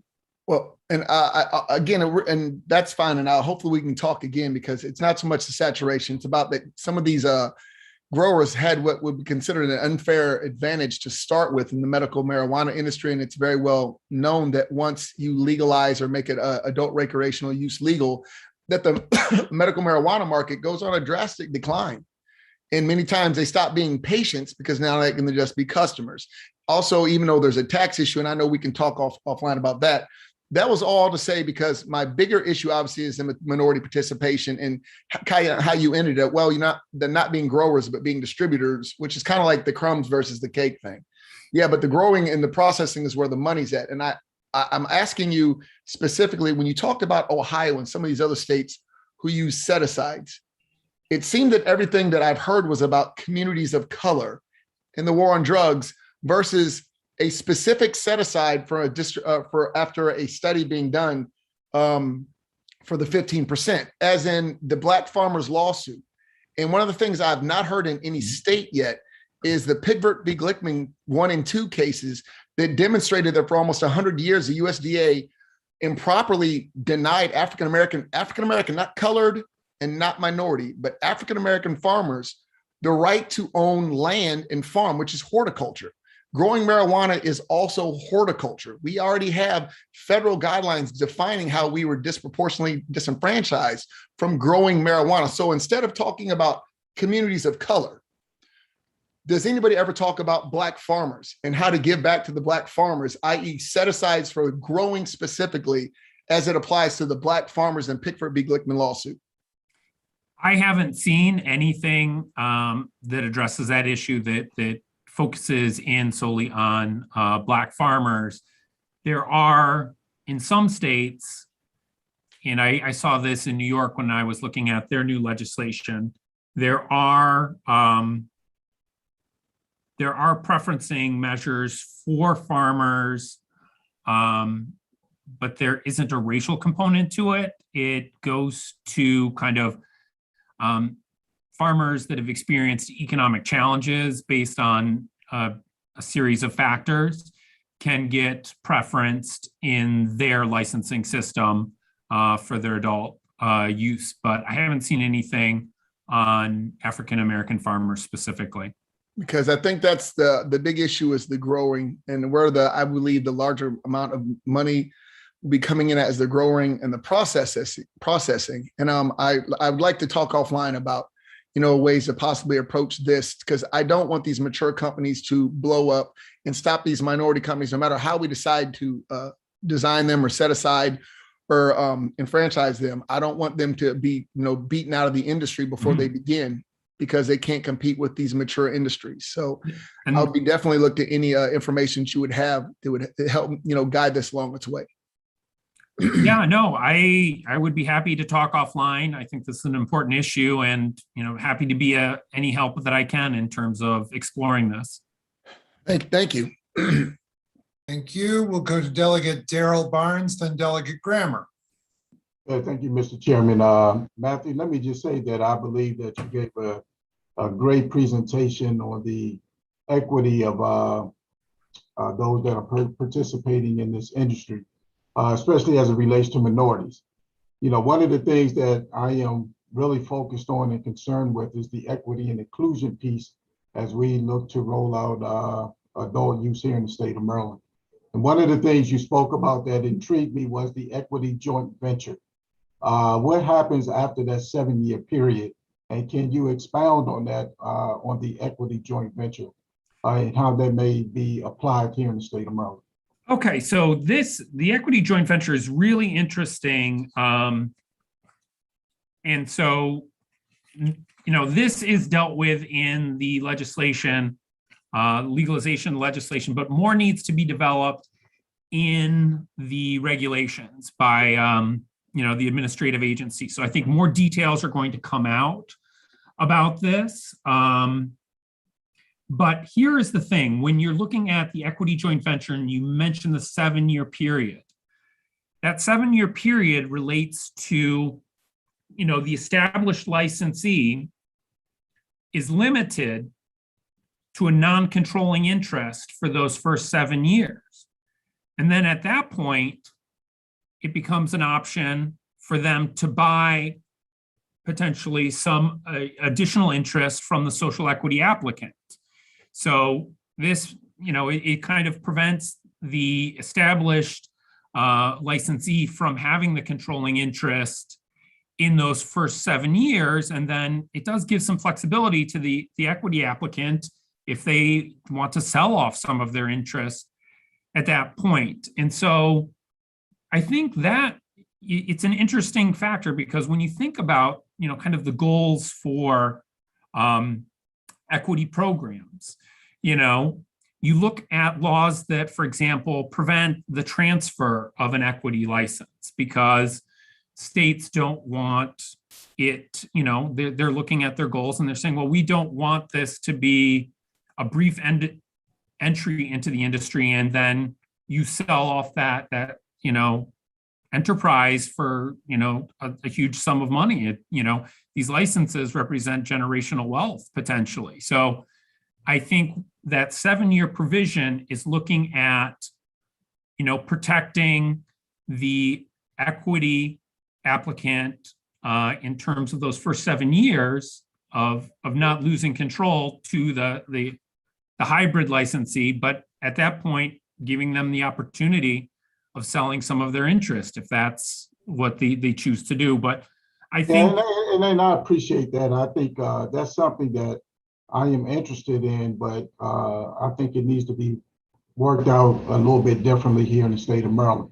Because at the end of the day, the equity piece, as you just indicated, is all about the generational wealth. And I don't want the established grower or processor that has that 7-year equity piece to then be able to buy out the other guy. So I just think that's a little bit different. Thank you for that. My next question. No, and I can keep you updated as Connecticut fleshes out the provisions related to the equity joint venture and the equity partnerships. All right, thank you. My next question is to Will, and that goes back to somewhat similar to the equity joint venture, is how did we here in the state of Maryland allow so many of our market shares to go to MSOs? Sure, it's a great question, Delegate Barnes. So I referenced in my slides that 10 out of 21 growers. So we'll just use them for an example for now. I think of those 10, 6 were initial applicant award winners. So they initially received a license award from the state following the 2015 application process. The others purchased the remaining 4 or 5 licenses in the space, and mostly they did that in the fashion of first entering a management agreement. So the General Assembly adopted in 2018 a 3-year restriction on the transfer of ownership of a license. And so the businesses circumvented that by entering into management agreements where they wouldn't get any equity, but they would run the business operations in exchange for fees that were assessed. And then once the 3-year period expired, they purchased the company outright. Yeah, I think that's something that, going forward, we have to look at, because I just know the number of people that applied for a medical cannabis license to not have the opportunity, should one wanted to sell their license, to go down that list to giving other opportunities of folks that are right here in the state of Maryland. But then to go outside and create that market share outside of the state, I don't think we're looking at how do we create the generational wealth within the state of Maryland. My last question to you, Will, is goes to what Delegate Lukey was speaking about in regards to taxes. And how do we establish a tax base that is regulated towards the adult use industry? What do you think is contributing to the slowing of patient participation at this time? It's a good question. I don't completely know. I mean, what I didn't share is we still see a significant number of applications coming in. It's about 1,300 per week. But what we are also seeing is that patients who signed up in 2017, 2018, 2019 are not re-registering at the expiration of the 3-year registration period. So glass half full, they have been, using medical cannabis to treat, pain after a surgery or something else, and there's no longer a need, and so they don't renew. Others may not find it effective and continue to use it. So we're still seeing a lot of applications. It's just that there's a growing number of individuals who are not continuing to use the medication long term. Thank you. Thank you, Mr. Chairman. Thank you very much, Delegate Grammer. Thank you, Mr. Chair. My question is for Mr. Swinburne. So can you tell me what state we should look to for a functional system for inclusion and participation?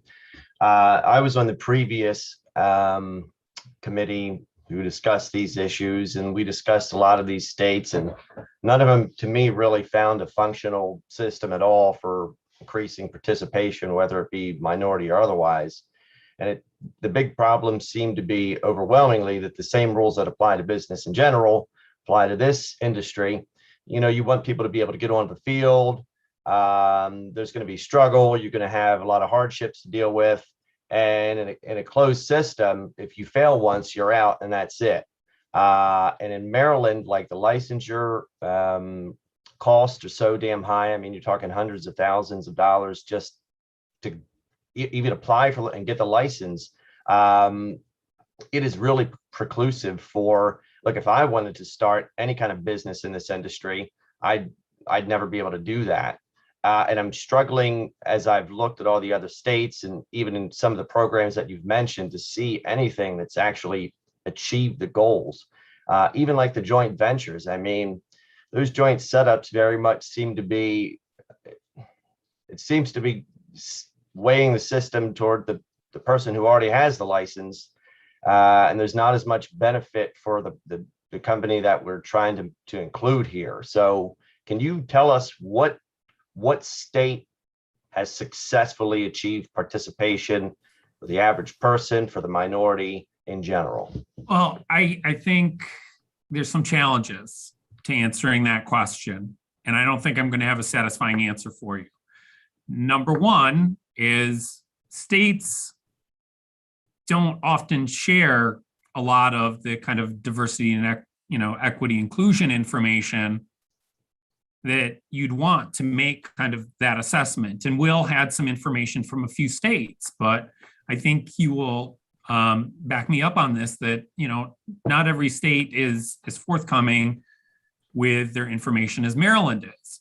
So without that information, from a lot of jurisdictions, it would be too difficult to make that analysis. So I think it's going to be the challenge of looking at specific policies and the impact of those specific policies, because we really, and there are phases, I think, in the development of policy in the cannabis space, and specifically equity, because in the initial states, there wasn't a focus on equity when the West Coast states were implementing their programs. But as and I think Will has referred to like 3 phases in the development of equity policy, which is fairly accurate. We go from no focus in these early states to states starting to take notice of this and develop policies, states like Illinois. And I think we have kind of a new kind of wave of states that are seeing the things that aren't working and trying to make a new model. So there's a lot of, I think, experimentation. And this new wave, are some of the states we've talked about here. It's going to be Connecticut, New Jersey, New York. I need to look at Virginia's laws to evaluate those, but there are a lot of ideas being popped out that could potentially have a strong effect. So I think any system, there's going to need to be a mandate to study that system and the policy impact, because I don't think you can say, this is the state that is the one we have to follow on, in their model, because I think every state is still growing and learning, which is Yeah, not but a I've satisfying seen, answer. so I've seen studies. Every state's talked about this. Every state's done a report. And I mean, as far as 2 years ago, I'm not going to say they're all comprehensive, but they're definitely there. So are you telling me that there's nothing we have quantifiable that we could point to any of these programs and say, well, this is the clear leader here. This has worked. This Well, I is think the challenge would be, because states throw the kitchen sink at this issue, what are the policies that are having the positive impact is going to be the challenge to identify. Even when you have a state that's more successful than another, what are the policies? Because what I covered today is just a fraction of the type of policies that are being used, not just in the licensing space, but diversity and equity plans required of licensees, states requiring the agencies themselves to develop equity plans. What is the extent of kind of the funding that goes into those technical resources that are provided to small businesses and social equity businesses? I think the challenge is, breaking down the policies that are actually effective. And I haven't done that study, and I haven't come across one that says, of the kitchen sink, these are the 5 must-have policies. And I don't know if one of the other panelists can speak to that, if Will in his work has seen policies that have been identified as directly linked to positive increase in representation. so I'm hearing again, we don't know, but maybe if you can just give us the state that's had an increase in quality of participation, and maybe let us reverse engineer it. We could dig into that. I will go and I will research which ones have had the best increase and share with you kind of the kitchen sink that they've used. All right, I appreciate it. Thank you very much. We have 13 minutes here before the end. We've promised at 3. I have a couple more questions, and again, I'll direct them, I think, to Mr. Swinburne. Going back to one of the points that you made related to social equity applications, and I think you had a slide from New York talking about part of the revenue that was collected there was put into social equity and encouraging the capital for social equity applicants and giving them an opportunity to get that capital. Have states, that's obviously money that's already come in or come in after cannabis was legalized and the revenue started coming in. Have any states put together funds prior to recreational? I'll just stick with recreational. Yeah, no, I believe that Illinois appropriated a considerable amount of funds before the licensing fees and tax revenue came in to kind of jumpstart that. And I'd have to go back and look at the amount, but I believe they did. And I'd want to investigate that, and I can get that information to you once I've done the research. Did they have medical marijuana in Illinois prior to the recreation? They did, right? Yeah. And they were taxing the medical marijuana prior to, or they were charging a fee for the cards? I don't know what their fee structure was on the medical. Again, I'd have to go and look at that, but I know they had essentially a conversion fee for the hybrid entities, and some of those funds would come into play. But I believe there was additional appropriations just to kind of jumpstart some of the efforts. And I have notes somewhere on that state, so I will go back and look at that and get you that information. All right. The other questions I broke in your remarks regarding the case from Ohio and regarding to what the court found there to be racial preferences that they applied strict scrutiny to. Is there any other case law that you're aware of? And I mean, if you need to get back to me, to the committee, that's fine. I'm wondering if there are other, I would imagine there are not federal cases out there, but are there other states that have addressed this issue and addressed this issue and have case law on this issue? I think that it would be,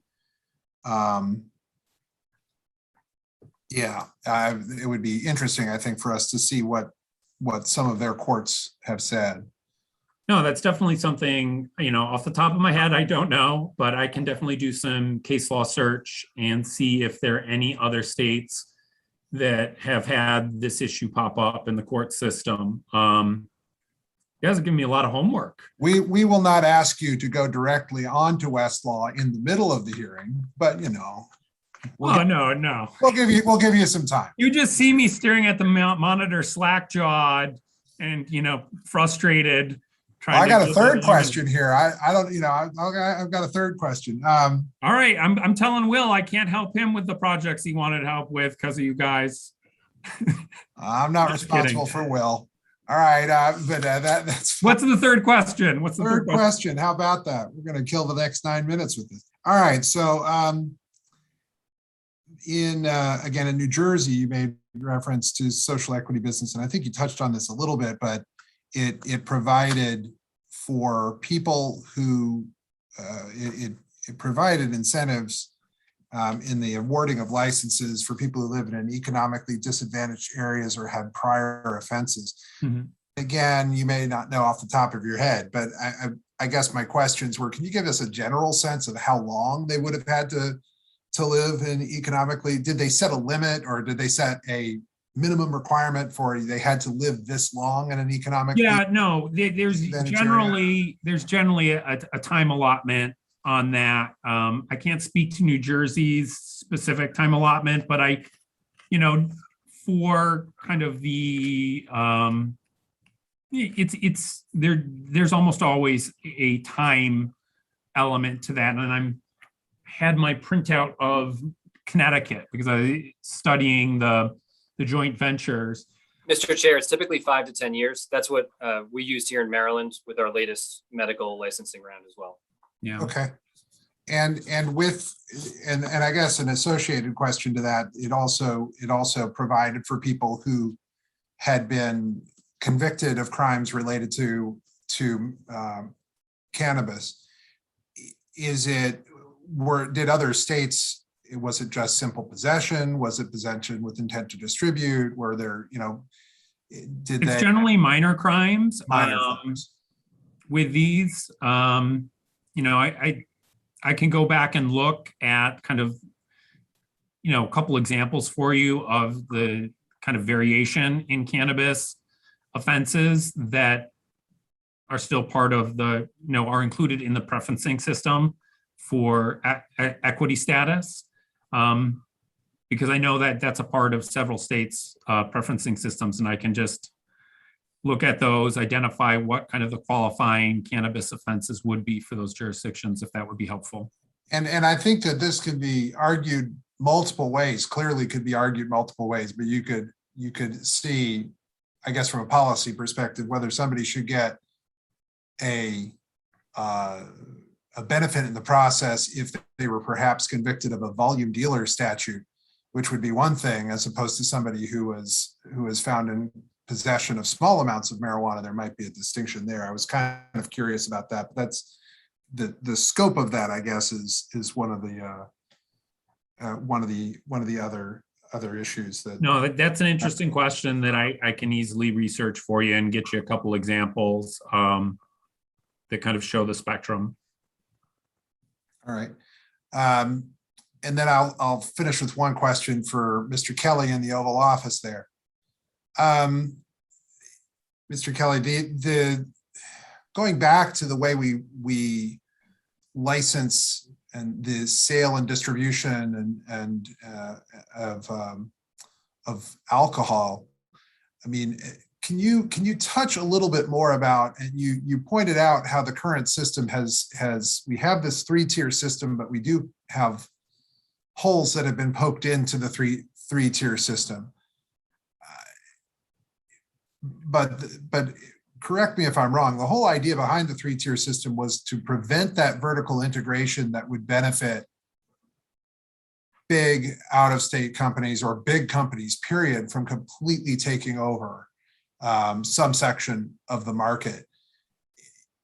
Can you go back and talk, again about some of the concerns you have, I mean, or thoughts that you have specific to how we should approach? I mean, there are times where I just want to say, well, we can just pick up the alcohol regulation system and kind of roughly move it into marijuana. And it obviously doesn't work in the same way, because you're not going to have dispensaries, or you may or may not have dispensaries at every single corner, like you have corner bars. Can you speak to that again? I know you touched a little bit on it before, but I wanted to give you another.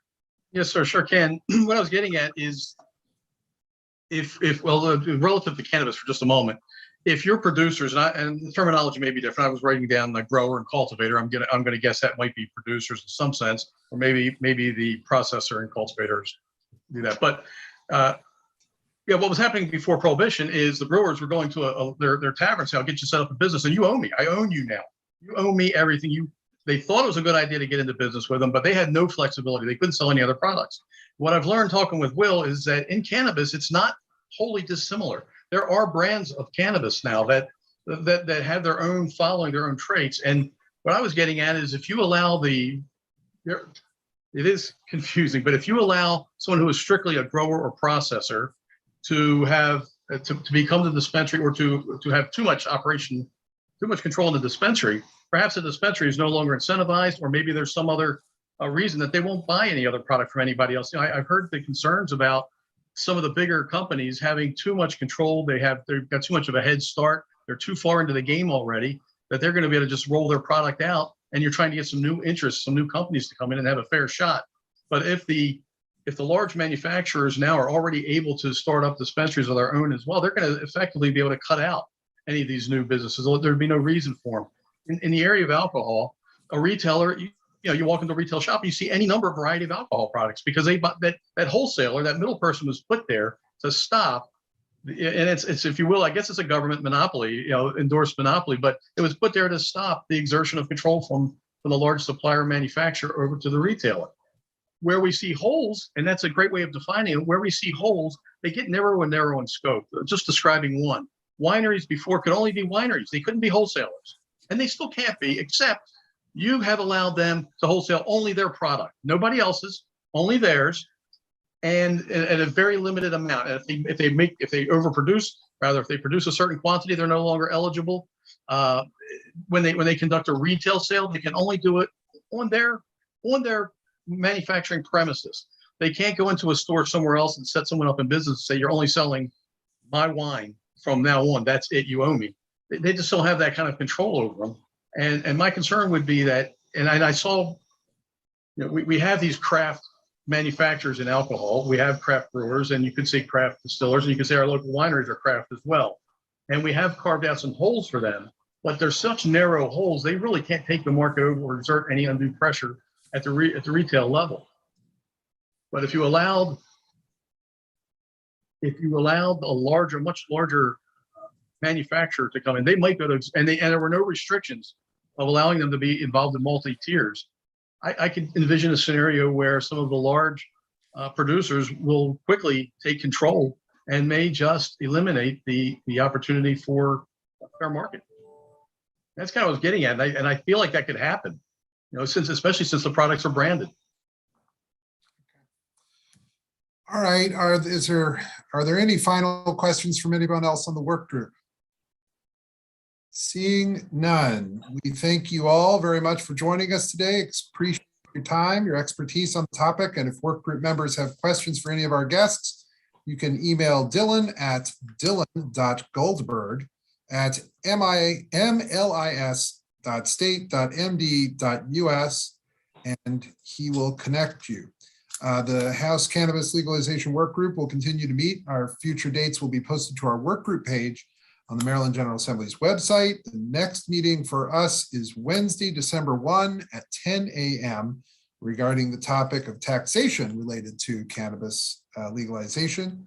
When we have more information to share about that meeting, you'll receive an email from my office, and it's 3 o'clock and we are on time for us to conclude.